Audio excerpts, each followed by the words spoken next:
My ex-wife banned me from her farm for 12 years, saying she needed privacy to heal. On her deathbed, she begged me to burn the red barn. I almost called the fire department, but curiosity won. I opened the doors and collapsed from what she'd been hiding. I was under the hood of a rusted Chevy when my phone buzzed. I didn't recognize the number, but something inside me told me to answer. "Mr. Lawson?" the voice said. Smooth, precise, professional. "This is Nurse Celine Hart. I'm calling about Celeste Harper. She asked for you." Celeste. My chest seized. After 15 years of silence, my ex-wife wanted to see me. Celine's words came slow, like they were underwater. Terminal cancer. Weeks, maybe days left. And she'd asked for me specifically. I dropped the wrench, stared at the engine as if it could tell me what to do. Celeste had been everything, my first love, my first heartbreak. Married at 22, divorced at 27.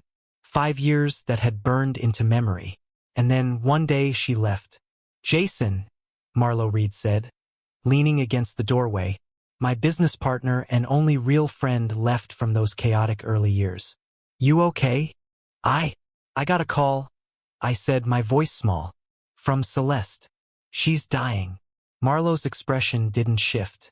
"Then you go. You need closure, man. Find out why she disappeared without a word." I remembered her cold eyes the day she walked out. "I need space," she'd said. "Don't come after me. Promise me." And I had like a fool. And now she was gone. Almost. 3 days later, I drove through the Pennsylvania countryside. Rolling hills, sleepy towns, farms I hadn't seen in over a decade. The Harper estate sat at the end of a gravel road, a Victorian house with a sagging porch, a place that had haunted my dreams for years. Celine met me in the lobby. "She's been waiting," she said quietly. I followed her upstairs, past walls lined with fading family photos. Celeste lay in a hospital bed, skeletal, almost a ghost of the woman I'd loved. But those sharp amber eyes still burned with intensity. "Jason," she rasped. "You came." I took the chair beside her bed, numb. I didn't know what else to do. A faint smile tugged at her lips. "Always honest. That's why I loved you." She coughed, struggled for breath. "I need you to promise me something first." The gravity of her tone froze me. "Anything. Burn the red barn," she whispered. "Before anyone else sees inside. Before lawyers, before anyone. Just burn it to the ground." I blinked. "What's in there?" She shook her head. "The truth. You should have walked away. But you won't. You never do." And in that moment, I knew my life was about to unravel in ways I could never imagine. Celeste Harper wasn't just my first love. She was my whole world. We met in high school in Lancaster, Pennsylvania. I was a scrawny kid with greasy hands from working on old cars, and she was this fiery, brilliant girl with a laugh that made everything else disappear. By the time we were 22, we'd married in a tiny chapel, thinking we could conquer life together. For a while, we did. Our apartment was small, the bills piled up, but we were unstoppable, or so I thought. We dreamed big. A family, a house with a yard, a farm someday, even. Celeste loved the idea of a quiet life surrounded by trees and animals. I loved her, so I went along with everything. But slowly, she changed. First, it was small things. A coldness in her smile, late nights working, phone calls she hid. Then she started drifting away emotionally. I asked, pleaded, begged her to tell me what was wrong. But she never did. Instead, she whispered the same phrase over and over. "I need space, Jason. Please." One night, she packed her bags while I was asleep. Left a note. "I can't do this anymore. Don't follow me." No explanation, no farewell. Just gone. My heart shattered into pieces I didn't know how to fix. In the years that followed, I threw myself into my work. I opened a small auto shop in Harrisburg, made a life that was comfortable but never complete. I dated, but no one could replace her. Every milestone, every quiet Sunday, I wondered, why did she leave? What did I miss? Why was I abandoned without a single reason? Meanwhile, Celeste vanished completely. She moved to a sprawling property in Millbrook County, her family's farm, and vanished from my world. No letters, no calls, nothing. Just silence. I assumed she had moved on, that she'd erased me. Now, 15 years later, I was staring down at her frail body, the same woman who'd once been my entire universe, asking me to destroy a barn I barely remembered. And worse, her words hinted at something far darker than a dying wish. She was hiding secrets, and somehow, I was tangled up in them. I wanted to ask questions, to understand, but the moment I tried, the cough tore through her, leaving her gasping for breath. I realized that this visit was not about closure for me. It was her final chance to protect me, to make sure I handled something dangerous before it destroyed everything. And that red barn, whatever was inside, I knew it wasn't just a structure. It was a Pandora's box she had spent 15 years shielding me from. 2 days after Celeste's death, I found myself standing at the edge of her family's property. The Harper farm had changed little in 15 years. Weathered fields, creaking fences, the same worn-out silos. But something about it felt heavier now, as if the land itself carried the weight of secrets. The red barn sat at the far end of the property, paint faded to a dull rust red, the doors locked with an old padlock. I held the key Celeste had left me in her envelope, the handwriting trembling but unmistakable. Burn it, before anyone sees what's inside. But the closer I got, the more my gut screamed that I needed to see first. Inside the farmhouse, everything was frozen in time. Dust covered the furniture, stacks of unopened mail, and photographs of a life that hadn't been lived in years. Celeste's study held neat rows of ledgers, bank statements, and papers I sifted through with careful hands. Nothing seemed out of place. Yet the tension was palpable. I stepped toward the barn as dusk bled across the fields. My shadow stretched long over the overgrown grass. My hands shook as I slid the key into the rusty padlock. Clicked open. My breath hitched as I pulled the doors wide. The smell hit me first. Damp earth mixed with something chemical, something rotten. The barn's interior was deceptively ordinary. An empty main floor, a workbench scattered with tools, but something in the center bulged under a tarp. Heart hammering, I pulled it back. A blue sedan, coated in thick dust, dented and cracked, license plate visible. My stomach dropped, but it was what I saw next that nearly made me collapse. A trap door at the back, partially concealed by hay bales. A stairwell leading down into darkness. I descended slowly, phone flashlight cutting through the black. The stairs led to a concrete bunker beneath the barn. Metal shelving, boxes, strange equipment, and at the center, a freezer, its lid frosted over. I hesitated, every instinct screaming at me to run. But I knew I had to see. Inside the freezer lay a body, wrapped in plastic. I staggered back, bile rising in my throat. Middle-aged man, dark hair, a beard I didn't recognize.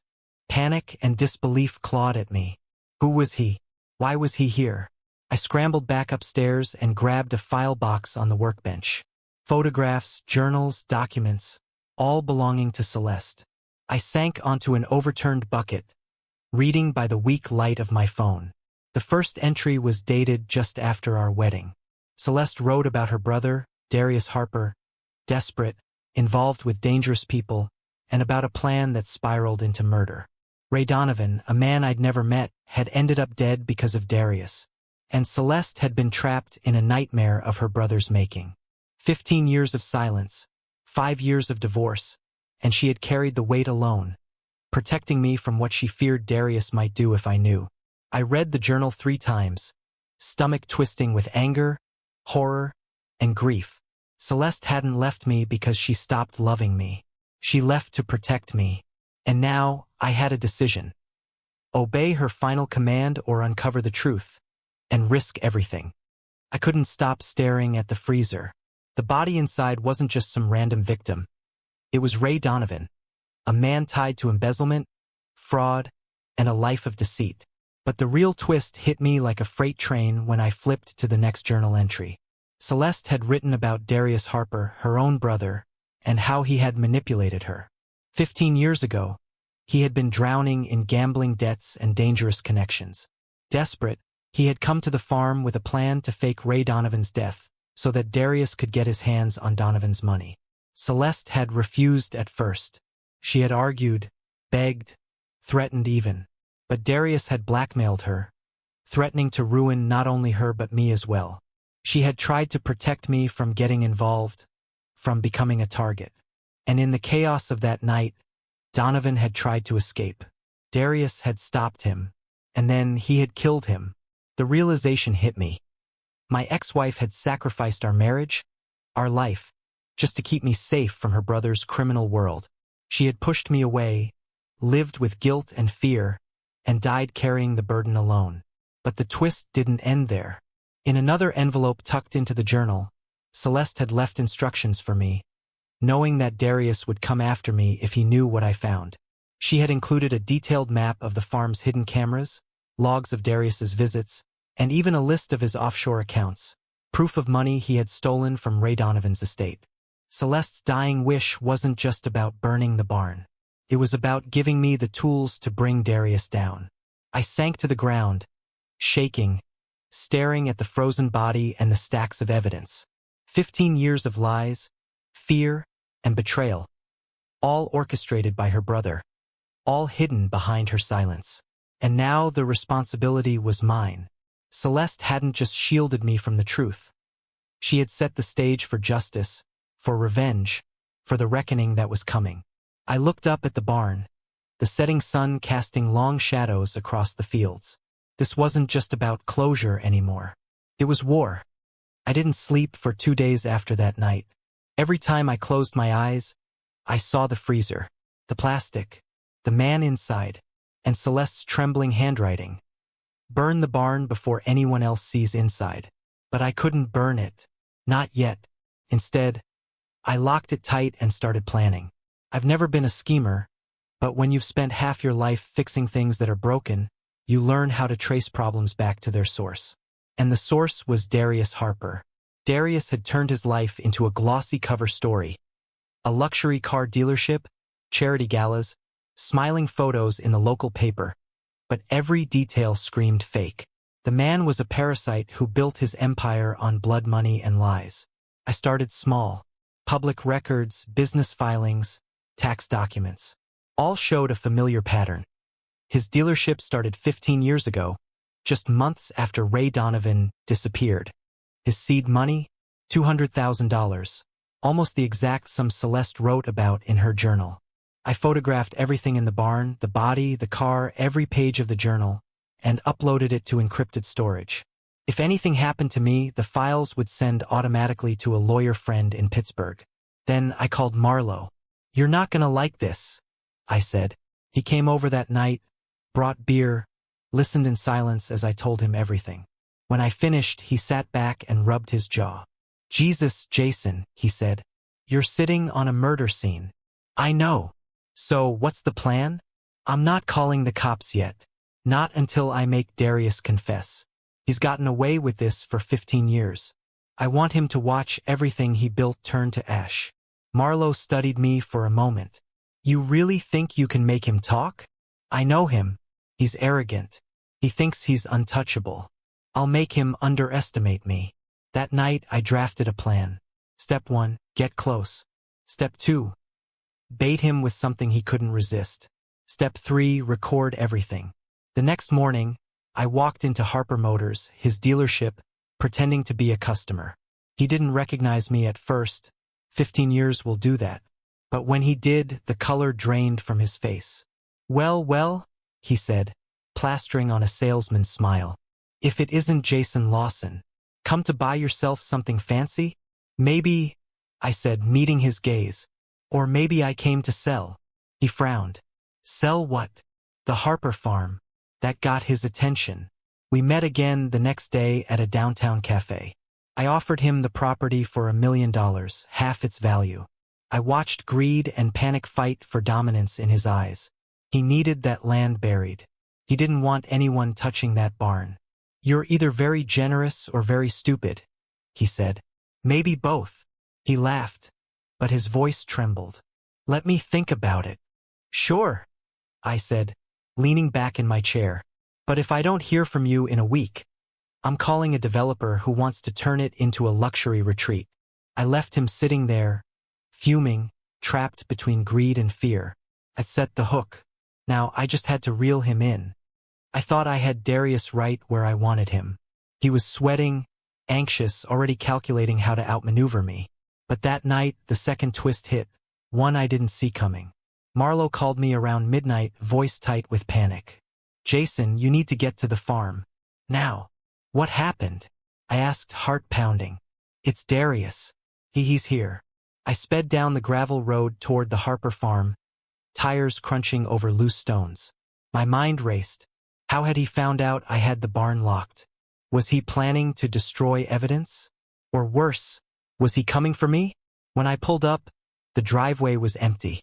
I grabbed my flashlight and crept toward the barn. The doors were slightly ajar. Someone had tampered with the lock. My pulse slammed in my ears. Inside, the barn was empty, but something was wrong. Dust stirred unnaturally, footprints on the dirt floor. Then I saw it.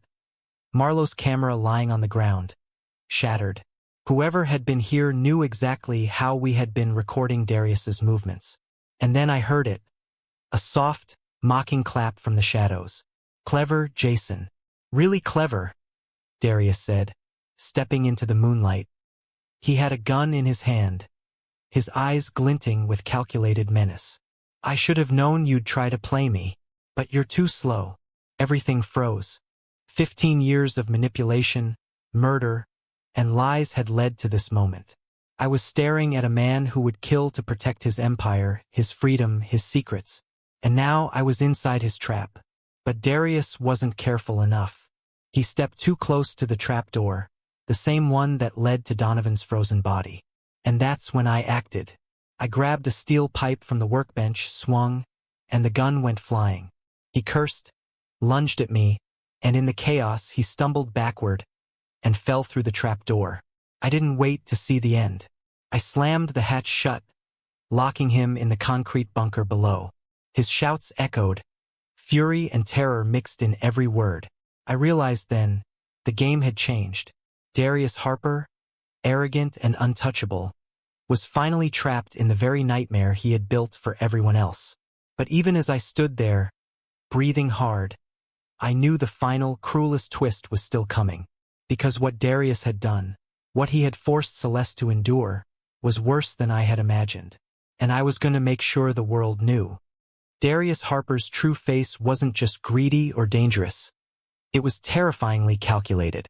I learned the full scope of his cruelty when I dug through the documents Celeste had left behind and confronted him in the bunker. 15 years ago, Darius had been in deep with a criminal network. Gambling debts, loan sharks, and shady businessmen who didn't forgive mistakes. Ray Donovan wasn't just a random mark. He had been Darius's way out. The plan was to stage Donovan's disappearance, take the $200,000 cash, and use it to buy Darius a clean life. But Donovan had caught onto the scheme, threatened to go to the police, threatened to ruin Darius. And Darius, in his infinite arrogance, decided that killing him was easier than negotiating. He manipulated Celeste into covering it up. Not because she wanted to, but because he knew she loved me. He knew I would never willingly get involved. And then it got worse. Over the next 15 years, he didn't just live off Donovan's stolen money. He systematically controlled everyone around him. Celeste, his own wife, employees, even the local authorities who trusted him. He built a false life, one that made him untouchable. Celeste's divorce? Not a whim. She had sacrificed her love, her happiness, and our life together to keep me safe from him. Every lonely night, every tear, every quiet year apart. It was all orchestrated by Darius, to keep me from stumbling into his crimes. And the chilling part? He never intended to stop. Every year that passed, he expanded his control, became more powerful, more untouchable. Murder, fraud, intimidation. It was all calculated to keep him safe while everyone else suffered. And Celeste had been the only one brave enough to try and shield me from the horror he was capable of. Reading her journal, I felt the full weight of it. 15 years of fear, guilt, and sacrifice. She hadn't just been hiding the truth. She had been carrying the emotional and moral burden of his crimes to protect me. I realized then why she had burned with urgency in her last days. She needed me to finish what she started, to make him pay, to finally end the nightmare that had consumed our lives, and that she had sacrificed herself to contain. Darius Harper wasn't just a criminal. He was a predator who had preyed on love, loyalty, and family. And now, trapped in the cold concrete bunker beneath the Red Barn, he was about to face the reckoning he had spent 15 years preparing to avoid. I didn't hesitate. I used the documents, recordings, and Celeste's journal to call in the authorities. But I didn't just hand Darius over blindly. I made sure the FBI had everything they needed to dismantle him completely. Every offshore account, every fraudulent deal, every blackmail scheme, all traced back to him. When the agents arrived, they descended on the barn with tactical precision. I led them to the trap door, watched as Darius was hauled out, furious, screaming, impotent. 15 years of arrogance, manipulation, and murder had brought him here, helpless, exposed, and defeated. The investigation was brutal. Every deal, every fraud, every death connected to him came to light. His dealership was frozen, his assets seized, his family forced to face the reality of what he'd built their lives on. Celeste's sacrifices were finally vindicated. I stayed out of the limelight, letting the law do its work.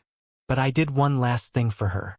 The Red Barn, the epicenter of so much horror, had to disappear. I called in a demolition crew and watched it crumble, dust and wood splintering in the wind. In its place, I planted oak and maple trees, strong, enduring, a quiet memorial for the woman who had protected me and carried the weight of Darius's crimes for 15 years. Months later, I returned to the farm one final time. Empty, silent. The air smelled of earth and new growth. I let myself exhale, a deep, cleansing breath. Justice had been served. Celeste had been honored. Darius would spend the rest of his life paying for what he did. Life went on. I reopened the shop with Marlowe, rebuilt engines, and slowly rebuilt myself. Then, one afternoon, a woman walked in. Kind eyes, warm smile, new to town. Her car rattled with a loose belt. I fixed it, charged her half my normal rate. "Coffee?" she asked afterward. I smiled, finally letting myself step into something new. Sure. For 15 years, I had carried the weight of secrets, betrayal, and vengeance. But now, with justice served and the past buried, literally I could breathe again. Celeste's courage had guided me, her memory had fueled me, and now, finally, I could live for myself. The Red Barn was gone. Darius was behind bars, and I was free.